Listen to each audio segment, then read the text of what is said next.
Hi, my name is Mary McGugan, and I'm a Canadian living up in the Kulu Valley, India, for the last 25 years.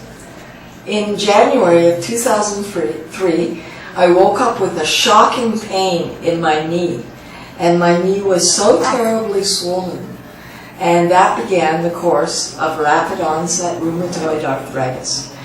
It was very challenging for me, who had been a very active, lively person, to become in a short space of time full of pain and slightly crippled. And I tried many things over the next year, and then great fortune brought me in contact with Dr. Singhal at the Fortis, and that at his office in Sector 16. And when I met him the first time, he looked at me and said, "It's okay, we're going to be able to help you." And I felt such a great sense of relief, because I felt like I had been battling on my own up to this point.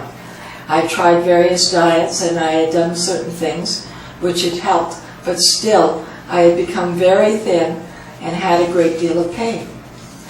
So over the course of the next few years, we did different medical therapies that helped a great deal, and there was some improvement, and it was if I would step back a bit. But still, every moment with Dr. Singhal, who I could say anything to, I could tell him every story when I was in his office, and when I had a problem, I could call him from Kulu, and he would immediately respond, or by email. I always felt like we were going forward, even though on the physical level, sometimes it wouldn't be so easy.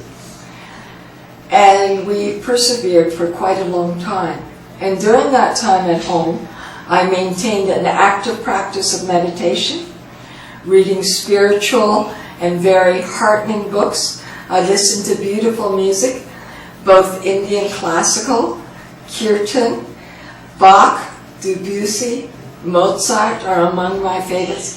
And that was always very soothing to my heart and soul.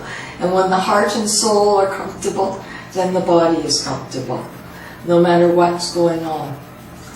During this time, I spent a lot of time in my room, but I never felt lonely, because I had great hope and faith in the power of life. Life itself is what brings us forward. And even though my body might have, as you might be able to see, my hands became certainly problematic for me, and there was a time I couldn't use them so well, I never became angry or upset with my body. Rather, I would say, "Look, you've served me, you've given me such a wonderful life to this point. Now I'm going to take care of you, and soon you'll be helping me again." And now, after some years, I make chai and can pour a big pot of chai with one hand that has 4 big mugs of chai. I can make chapati dough.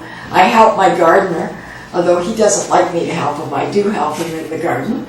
I vacuum. Many things I do in the house now that I wasn't able to do. And I find, as I do regular things, just normal things the way I used to, I find that my fingers and my hands and my knees are so much stronger, because it's not just like exercise. It's normal things, and the body will remember them more easily. Of course, exercise is very important. Stretching exercises, yoga exercises, so many different exercises. Just even 10 minutes a day, even 3 minutes a day will make a big difference in your life. And there is so much available from so many sources to look into these things. Of course, in my personal journey, I always take time in meditation, in the morning, in the afternoon. And in that meditation, I come to know the self, the knower, that pure being that we are. And in that meditation at the end, I always thank that pure being who has created everyone who comes to help me. And a great diet is important. Of course, up in Kulu, we're famous for apples. So I find that raw apples aren't so good for my system, but I make a beautiful applesauce, which is cooked apples with a little bit of sugar and lemon juice, and I have that every day for months and months, and that's wonderful. Fresh fruit, vegetables, lots of lovely things are good.